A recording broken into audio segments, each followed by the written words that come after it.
Saudações, guerreiros alquimistas na vida. Sejam bem-vindos ao canal Tempo Negativo 25567. Hoje, especificamente, é meu dia solar 22551, donde se conclui que a jornada do peregrino são faltantes 3016 dias solares. Hoje é meu ensaio 24 de fevereiro de 26, onde eu produzi 1111 palavras. Já comecei a gostar, né, no procedimento da produção, né?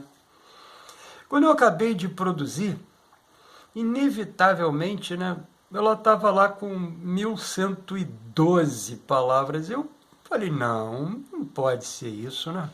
Vou rever. Né?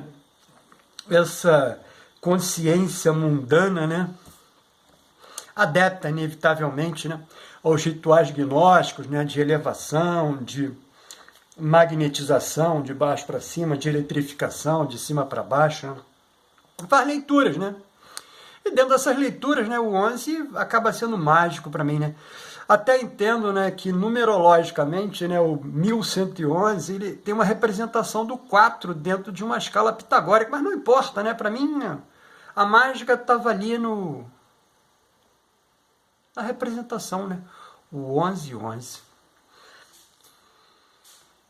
Que obrigatoriamente, né, vamos dizer assim, né, me resplandece, né, enquanto ser mundano dentro dessa estrutura e entendendo, né, que eu estou linkado a uma estrutura maior, né, que é a minha representatividade de essência, que é o 11, né, de essência que eu chamo, né, essa essência elétrica magnética, né, porque essa essência elétrica só seria a cosmologia, né? A magnética só seria a numerologia, né? Mas esse elemento, né, que faz a essência do elétrico ao magnético, né, ele é a essência, né?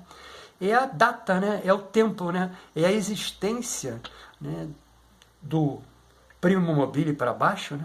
Acima não há existência, né? A eternidade, né? E que aqui eu obrigatoriamente me regozijo, né? Veja aí a minha, digamos assim, né, a minha alegria, né, em verbalizar isso. Pois bem, hoje é meu ensaio 24 de fevereiro de 26, onde eu produzi 1111 palavras. Nesse ensaio do meu processo de individuação, na função de estudioso da arte da filosofia psicoastrológica, sentimos-nos muito confortável por quebrar o protocolo que vimos adotando nos últimos ensaios, em função específica do movimento das esferas divinas, que, de certa forma, condicionam os nossos movimentos nesse orbe. Então, essas esferas divinas, né, que aqui a gente elenca, né, como os 7 grandes, né, incluindo Lua e Sol, para pensarmos exatamente essa ideia de eletrificação, né, de elementos, né, que chegam no condicionamento material, né, que é a energia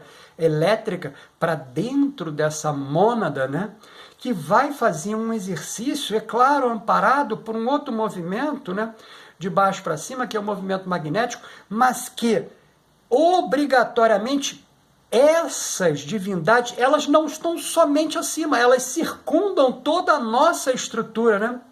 Que é isso legal da gente pensar, né? Porque a gente, num determinado movimento, a gente pode pensar, não, mas só tem o elétrico, né? Ele só vem aqui de cima. Não. Ele vai fazer todo o movimento elíptico, né? E tal qual também o magnético vai se manter obrigatoriamente dentro desse movimento elíptico, mas fazendo a entrega dele, né? Que é a entrega que a gente chama aqui, né, da numerologia pitagórica, né, que é a representatividade numérica, né, do tempo. Em suma, nosso movimento tendencioso. Assim, não usaremos a discussão filosófica psíquica e nem a leitura ritualística gnóstica psicoastrológica, que retornarão após o 764º retorno da alunação crescente verde, minha alunação crescente verde, ao ponto de ingresso na minha mandala elétrica, né? Dessa forma, mantém-se ainda a conjunção Saturno e Netuno, e que permanecerá pelos próximos 180 dias no grau 0 de Áries. E olha que legal, hein?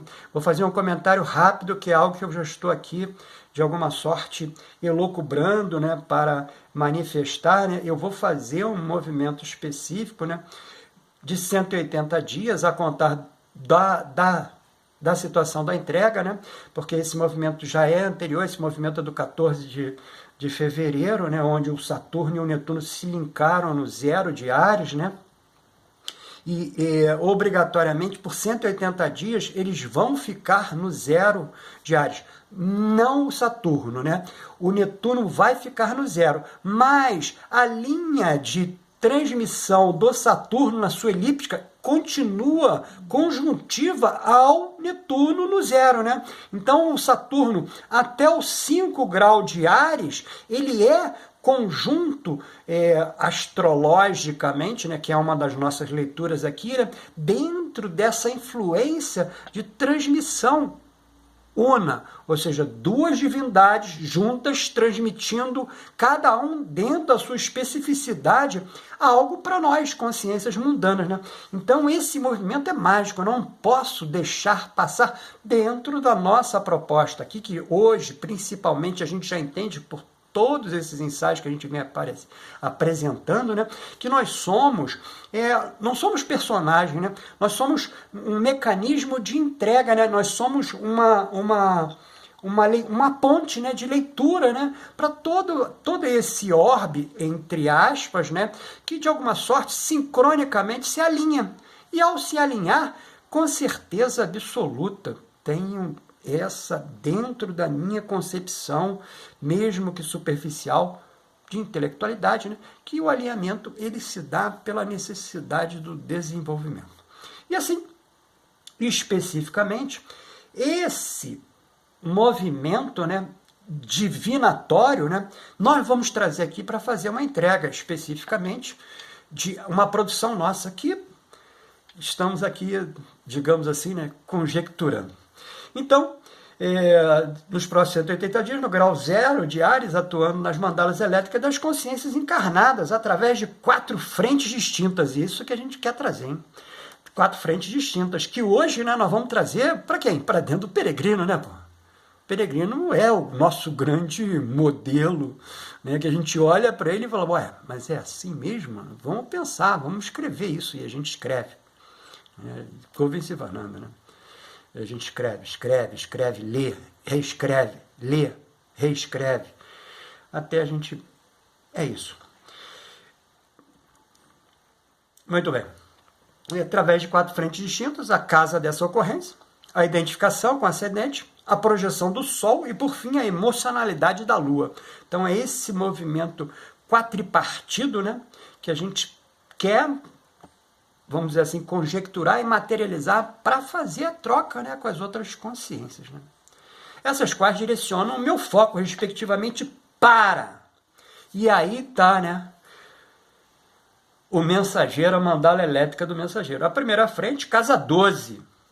É preciso amadurecimento emocional e criação de vínculos mais profundos e íntimos, tendo coragem para experimentar a vulnerabilidade, lidando com medos de abandono, e buscando segurança emocional, familiar e ou espiritual, tornando-se um período para ofertamento de apoio terapêutico e ou emocional aos outros, fortalecendo a conexão com minha alma, né?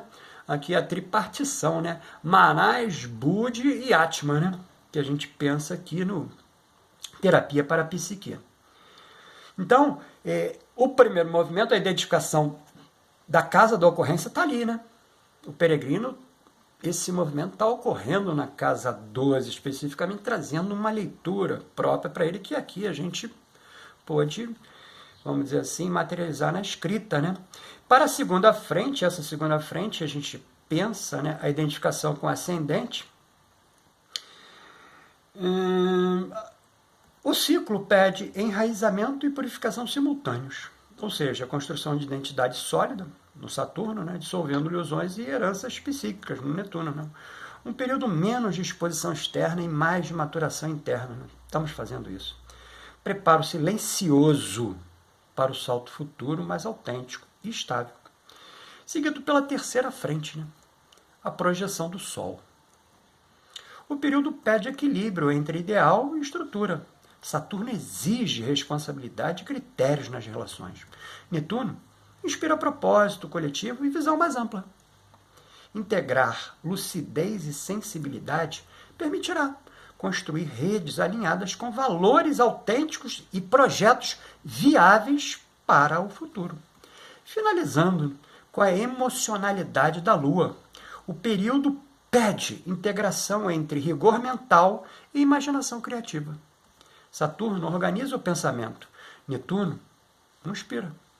Quando há equilíbrio entre disciplina e sensibilidade, a comunicação torna-se veículo de maturidade, inovação e clareza interior. E, paralelamente, e essa é a mágica do existir, que vimos frequentemente abordando aqui no canal, Plutão está em Aquário e permanece nesse signo por 20 anos. Urano está em Touro, ainda retrógrado, retornando para Gêmeos em 25 de abril de 2026, esse ano 1, permanecendo nesse signo por mais 7 anos. Netuno está em Áries, como acabamos, né, de apresentar acima, né, onde fica por mais 13 anos, onde essas divindades indicam mudanças geracionais e transformações sociais profundas, que o tempo negativo 25567 não mais presenciará através desse movimento encarnatório. Quando a gente está falando aqui, falando e escrevendo principalmente, né, a gente já teve alguns comentários, principalmente nas linhas, né, que nos seguem mais próximo, né, que seria, vamos dizer assim, né, uma ideia, né, de profetização, não, de forma nenhuma, de que nós não somos profetas. Né? A gente, única e exclusivamente, faz uma leitura temporal e, às vezes, atemporal, né? Medindo exatamente o processo de deslocamento, entendendo, né, que toda essa existência mundana ela é cíclica e ela tem uma permanência, vamos chamar aqui, não vamos chamar de X para parecer que é matemática, né? Vamos chamar de 11, né? Uma permanência 11. Então essa permanência, né, para o tempo negativo, ela é 25,567 dias solares. E dentro dessa proposta, né, esses movimentos geracionais que a gente acabou de fazer a apresentação e a leitura, que é legal da gente pensar pra caramba, né, a gente está lendo para frente, né? Aí você fala, pô, mas vem cá, o futuro não existe. É verdade, e o passado também não, só existe o que? O presente, né? Mas como é que está fazendo? É claro, estamos fazendo isso única e exclusivamente por um desenvolvimento intelectivo com base em ocorrências de um tempo passado que ele não existe. Por quê? Porque a existência é agora. Né? Aquele já finitou-se. Né? E o outro é por vindouro. Né? Então é algo que a gente fica difícil de pensar, mas que nós, dentro do exercício, a gente vai tomando isso como real. Mas não é real, não importa. E a gente usa dentro dessa, entre aspas, né, realidade, que não é, ela é existencialidade, para fazer essas discussões, para fazer planos, para fazer conhecimentos de um movimento de outrora, né? E assim vamos. Né? Então, o tempo negativo não mais presenciará através desse movimento encarnatório. E esse é o nosso princípio que nos animou para fazer todo esse movimento, né, de quebra, né, de ruptura. Fizemos uma nova leitura para diagnosticar para nós mesmos, né, que estamos fazendo aqui algo que não fizemos antes. E estamos fazendo exatamente, mostrando para nós mesmos, né, o movimento cíclico. Né? Então, sentimos-nos super à vontade para quebrar nosso protocolo. Por gratidão. Gratidão ao quê? A oportunidade de podermos estar fazendo parte desse movimento cósmico, dessas esferas divinas. Por isso sentimos-nos extremamente confortável para nesse ensaio e durante a próxima lua, né, que eu tenho mais uma lua, que é a minha lua, né, que é a crescente verde, né, hoje eu estou na crescente amarela, nos posicionarmos, tomando como pano de fundo o espírito da astrologia da personalidade de Dani Rudyard, para nos atribuir a difícil tarefa de tentar buscar a interpretação da carta natal desse peregrino que vos fala. E eu venho fazendo, nós viemos fazendo isso, né? Buscando uma leitura da personalidade, da astrologia da personalidade do Rudyard, né? Para pensarmos, né, o peregrino, e olhar o peregrino dentro desse movimento, trazendo, é claro, evidentemente, elucidação para quem? Para o peregrino, e de alguma sorte, né, para alguém que possa sincronisticamente estar ali envolvido nessa, vamos dizer assim, nessa dialética, né, e reconhecer, e ao reconhecer, tentar buscar, né, que pode buscar por outras vias. Nós não somos aqui condicionantes, tem que ser aqui não de forma nenhuma, nós somos, como acabamos de falar um pouco do tempo atrás, né? Somos uma ponte, mais nada, né? Entendemos hoje especificamente, né, que esse caminho nosso, né, do imuno-coeli ao médio-coeli, ele é obrigatoriamente um caminho de despersonalização, ou seja, não é o eu, não é o ego, não é o self, é única e exclusivamente um movimento de entrega desses três caras, né, que estão obrigatoriamente dentro desse compêndio de 7 corpos energéticos, né, e fazendo a sua entrega. Né? Então, hoje especificamente, né, nós vamos olhar para onde? Para essa mandala natal como uma magno opus. É claro, não podíamos perder. Cadê você? Ela lá em cima, lá em cima, né? As fases alquímicas, os processos alquímicos, né? E eu frequentemente estou ali prestando atenção. Eu também tenho aqui na frente no meu procedimento de estudo, né? Então, olho para as fases, né? Olho para os processos para tentar entender. E a gente está trazendo aqui hoje, né, pensando a astrologia da personalidade e olhando na alquimia. E olha que legal, que é um ponto, né, que tanto o Rudyard como o Jung, né, eles se debruçaram, né, claro, em momentos completamente atemporais, mas sobre uma leitura muito anterior, né, que é a leitura da alquimia, né, que converge no mesmo idioma simbólico, representado não por uma sequência linear, mas por um movimento espiralado em 4 grandes fases, para em seguida apresentar a representatividade da pedra filosofal, né, que também ela é simbólica, né, dentro da alquimia principalmente, nessa minha mandala, e por fim uma síntese alquímica junguiana rudyardiana. Assim percebemos as 4 grandes fases em 3 movimentos internos, ou seja, cada uma dessas fases, né, que a gente vai falar especificamente das grandes fases, né, apesar de na alquimia, né, lá nos seus primórdios, ela ter pensado em 7 fases, né, com o passar do exercício, né, identificaram que 4 fases eram substancialmente propícias, né? E alguns alquímicos, né, eliminaram, inclusive, até a própria citrinina, né, que no caso do Jung ele a manteve, né?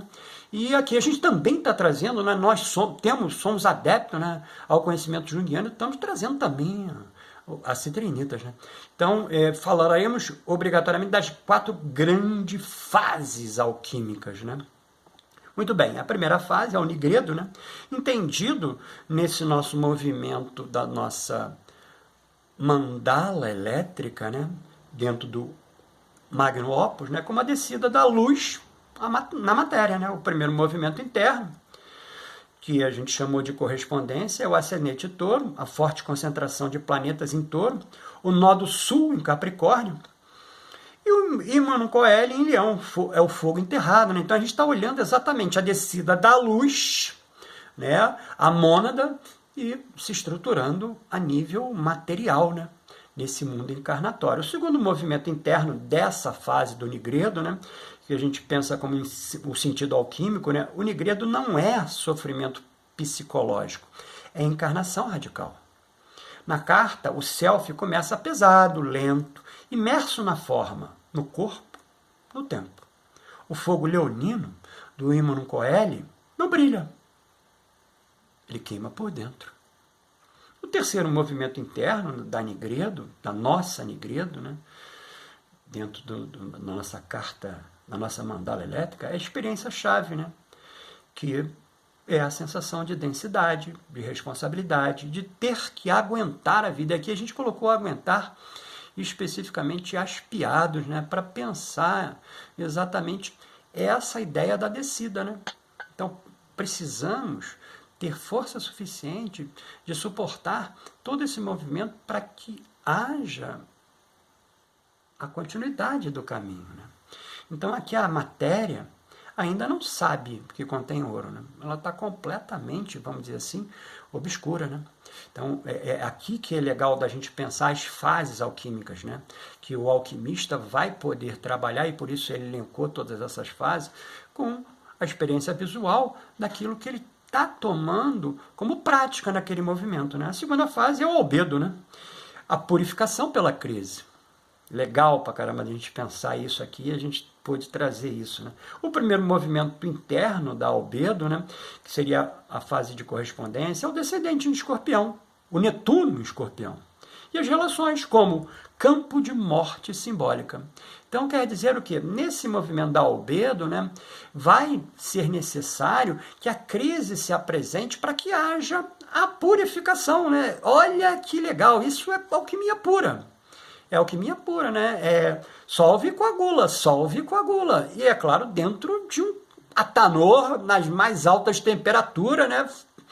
Forçando o calcinátil, inevitavelmente, né? Então, nesse segundo movimento interno, sentido alquímico, né? A albedo surge como quando a matéria não suporta mais ser matéria. É o estágio de transformação. O escorpião opera através de perdas, confrontos, desilusões e revelações do inconsciente. E o nosso terceiro movimento interno da fase albedo, né, da nossa fase albedo, é a experiência-chave. Né? Não é destruição caótica, é lavagem. É o separatio e o putrefátio. Olha que legal, cara.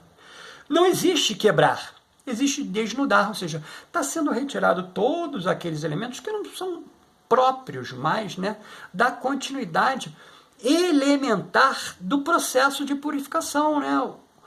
A descida do self, né? A incorporação na estrutura material e a tentativa de cada vez mais ir se desligando, mais num movimento de ascensão, né? Pura alquimia, né?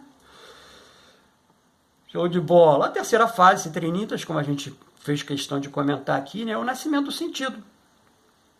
Pensar exatamente de uma forma junguiana, né, o porquê da primeira e da segunda fase, né, a nigredo e a albedo, né. O primeiro movimento interno das citrinitas é a correspondência, né, e de onde é que vem essa correspondência para citrinitas? A gente entende exatamente que vem dos luminares, né, você tem que ter sentido, os luminares vão ajudar, né. Então é o Sol em Gêmeos, a Lua em Aquário, o Medium Coelho em Aquário e o Urano em Virgem. Olha, mas por que o Urano em Virgem? Claro, o Urano em Virgem vai ter uma mágica que a gente explica exatamente no segundo movimento interno, né? Que é o sentido alquímico disso, né? Então a citrinitas, ela é de natureza rara. Isso é ponto pacífico, né? Muitos não chegam aqui, né? E a gente entende, né, que obrigatoriamente, dentro dessa nossa leitura, nós estaríamos aqui dentro de um processo de ingresso, né? E vamos nos manter, né, nas citrinitas. Nós não vamos dar continuidade, mas vamos nos manter na citrinita. Né? O Sol em Gêmeos articula, nomeia, conecta. A Lua em Aquário percebe padrões, distancia-se do drama e vê o processo de cima. E o Urano em Virgem? O dia que ele entra nisso, ele entra fazendo a linkagem, ele encontra maneiras não convencionais de prestar serviço aos outros. Olha que legal. Tá o Sol, tá a Lua em dois movimentos obrigatoriamente de uma tentativa de levar as citrinitas à frente, né? E precisa de um ser amalgamante. De onde é que vem esse cara? Esse cara vai vir obrigatoriamente do Urano, né? Em Virgem, que é uma representatividade dessa grande divindade geracional, né, que a gente não traz para a discussão, mas que ela se encontra em todas as mandalas elétricas e na minha especificamente está na casa 5 de Virgem. E o terceiro movimento interno dessas citrinitas é a experiência-chave, né? É o momento em que a consciência não foge da matéria nem da crise, mas compreende o ritmo, né?